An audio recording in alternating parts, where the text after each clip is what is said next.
Amigos y hermanos, ¿quiénes son los que pueden interpretar con autoridad las Sagradas Escrituras? Esta pregunta ha tenido diferentes respuestas a lo largo de la historia de la Iglesia. Pero básicamente todas las respuestas se pueden agrupar en cuatro. La primera es aquella respuesta que usualmente es dada por la Iglesia Católica Romana, en la que dice que el intérprete autorizado de las Escrituras es en última instancia el Papa y los concilios. Es decir, solamente el Papa y los concilios y cualquier obra del magisterio son los intérpretes autorizados de las Escrituras. Lo demás son opiniones, lo demás pueden ser visto como simplemente obra teológica, pero no es una interpretación autorizada. Por lo tanto, no tiene por qué seguirse a pie juntillas. Entonces, los católicos romanos dicen, no, solamente la interpretación que hace de las Escrituras los obispos en un concilio o el Papa, esa es la interpretación vinculante que nosotros debemos seguir. Ahí hay un problema, porque hay concilios que se han contradicho. Especialmente si uno analiza algunos temas entre los concilios, como Concilio de Trento o Concilio Vaticano I, con algunas afirmaciones de los primeros concilios, vemos que hay ciertas contradicciones. Es más, los mismos papas también se pueden haber contradicho. Por poner solamente un ejemplo, el papa actual, el papa Francisco, Jorge Mario Bergoglio, él indica que la pena de muerte es algo que ningún Estado debería ejercer. Pero uno puede encontrar decenas de afirmaciones de papas anteriores diciendo que sí es legítimo para el Estado aplicar la pena de muerte. Entonces, ¿quién tiene la razón? ¿Bergoglio o los papas anteriores? Esto es solo un ejemplo. Entonces, esa es la posición católica romana, ¿no? El intérprete es el papa, son los obispos reunidos en un concilio o en un sínodo, o es la tradición de la iglesia. Ahora, cuando hablamos de tradición, ellos dicen tradición, pero a través del magisterio. Porque ellos reconocen que la tradición, si solamente entendemos como tradición los libros hechos por los doctores de la iglesia y por los padres de la iglesia, entonces también a veces hay contradicción entre ellos. Pues bien, esa es la visión católica romana. Ahora, tenemos la visión protestante liberal. La visión protestante liberal, que nace con la Ilustración, indica de que el intérprete autorizado de las Escrituras es aquel que tenga las herramientas adecuadas, ¿no? Es el teólogo profesional que, utilizando un método científico, analiza el texto. Pero el problema con ese enfoque es que ellos tratan a la Biblia como cualquier libro antiguo, como cualquier libro religioso antiguo. Y para ellos, si tú no tienes una cierta credencial académica, tú no puedes ser un intérprete autorizado.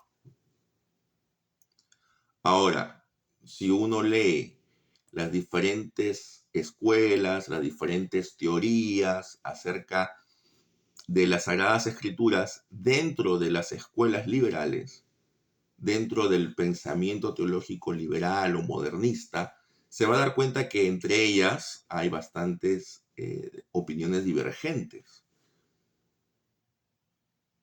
Entonces, allí siempre hay esto nos puede llevar al final a un escepticismo, a un agnosticismo, ¿no? Y no es casualidad que varias de las iglesias que proponían una teología modernista, ¿no? En que la verdad se podía lograr a través de utilizar métodos científicos, académicos, etcétera, al convencerse de que eso no es posible porque un académico puede llegar a una conclusión A y el otro académico puede llegar a una conclusión B, los dos usando un método científico, haciendo un análisis cuidadoso, etcétera.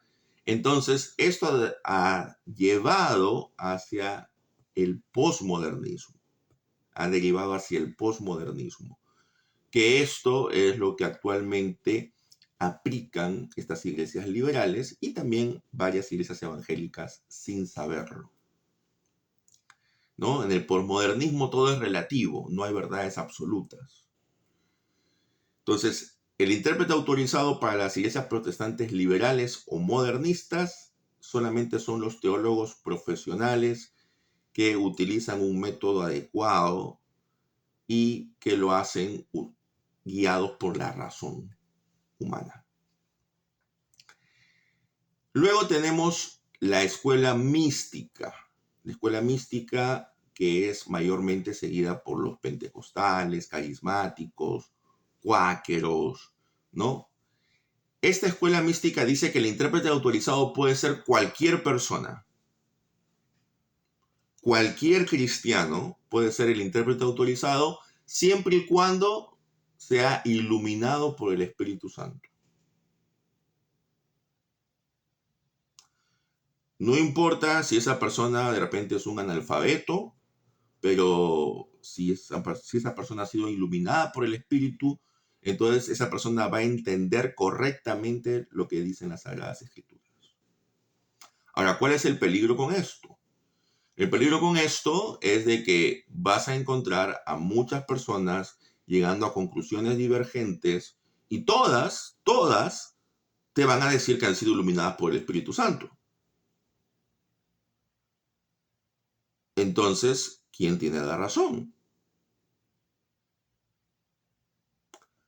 Y esa es la causa por la cual hay miles de iglesias, de grupos y de sectas dentro del movimiento carismático, pentecostal, místico, porque cada grupito piensa que ellos tienen la verdad. Cada grupito, cada caudillo, cada líder piensa que su interpretación es la interpretación correcta. Entonces, este es un enfoque peligroso, ¿no? Que lleva a la atomización de la iglesia. El último enfoque es el enfoque protestante clásico. En el enfoque protestante clásico, el intérprete tiene que ser iluminado por el Espíritu Santo. O sea, en eso estaría de acuerdo con el enfoque místico. Pero no solamente tiene que ser iluminado por el Espíritu, tiene que seguir ciertas reglas de interpretación. Y tiene que hacerlo no solamente de manera aislada, sino de manera no solamente de manera aislada o individual, sino de manera comunitaria, en iglesia. Entonces, a diferencia del sistema romano, donde solamente es el Papa o un grupo de obispos muy selecto, los intérpretes autorizados, o a diferencia del enfoque místico donde cualquier persona puede ser el intérprete, en el enfoque protestante clásico, el intérprete es cualquier cristiano que usa las herramientas adecuadas de interpretación y que además pide al Espíritu Santo que le ilumine en su estudio. Y que lo hace en conjunto con otros hermanos. Y que en conjunto con otros hermanos produce declaraciones escritas de sus conclusiones, que se llaman confesiones de fe o declaraciones de fe. Por eso es que todas las iglesias protestantes clásicas tienen una confesión de fe, una declaración de fe. Por supuesto, si usted lee la Confesión de Fe de Habsburgo y la compara con la Confesión de Fe de Westminster y luego con la Confesión de Fe belga, va a encontrar que hay algunas diferencias. Pero en la sustancia va a encontrar muchas similitudes también. Entonces, el enfoque protestante clásico no atomiza, porque puede reunir en un documento la interpretación de diferentes teólogos unidos como iglesia. Por eso es que dentro del mundo protestante clásico básicamente solamente hay dos familias, la familia luterana y la familia reformada, incluyendo a la Iglesia de Inglaterra originalmente dentro de la familia reformada. No hay las cientos o miles de grupos que aparecen después, a partir del siglo XVIII. No, solamente básicamente hay dos grupos.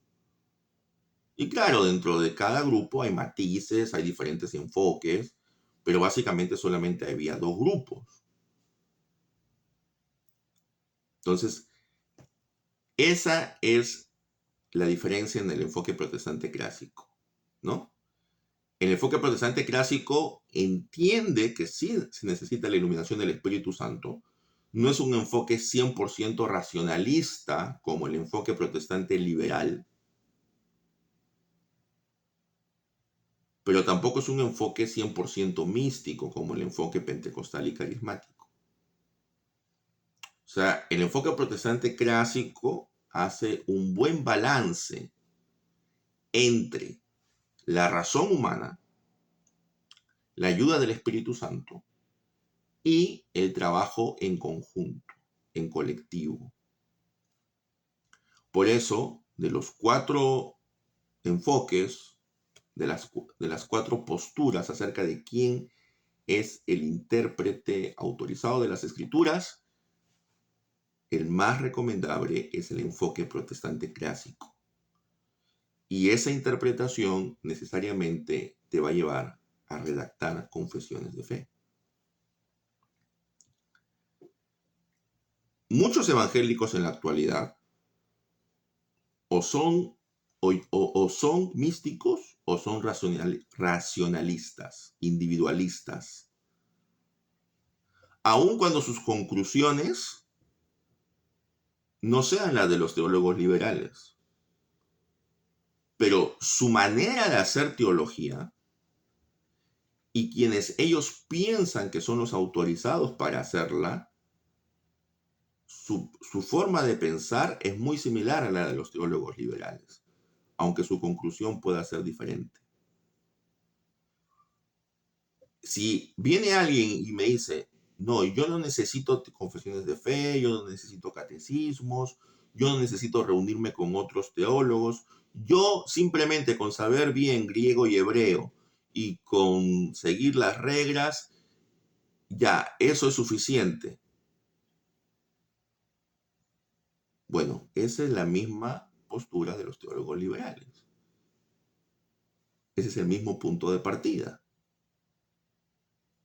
Aunque claro, aunque tú puedas de repente creer en la inerrancia de las escrituras y esto, pero la manera como tú haces teología y como tú crees quién es el intérprete autorizado es la misma de los teólogos liberales. Y por otro lado, si simplemente crees de que pidiéndole al Espíritu que te ilumine y eso es todo, pues ese es el enfoque místico. Bien, hermanos, entonces espero que haya quedado claro las diferencias entre el enfoque católico romano, el enfoque místico, el enfoque protestante liberal y el enfoque protestante clásico u ortodoxo, que es el que yo comparto. Que el Señor les guarde a cada uno de ustedes. Si no te has suscrito al canal, suscríbete, comparte este video con aquellos que piensan que solo teniendo el Espíritu es suficiente. Comparte el video con aquellos que piensan que solo sabiendo teología por ellos mismos es suficiente, y con aquellos que piensan que es el Papa y los obispos los únicos que pueden interpretar correctamente las Escrituras. Todos ellos necesitan escuchar y ver que no hay realmente una forma infalible de interpretar las Escrituras si no es a través del consenso de la Iglesia, entendido no como lo que dice el Papa o no como lo que dice un grupo de obispos, sino como lo que dice la Iglesia en general desde el inicio hasta ahora. Siempre con la ayuda del Espíritu Santo y usando reglas hermenéuticas correctas. Que el Señor te bendiga y nos vemos en un siguiente video.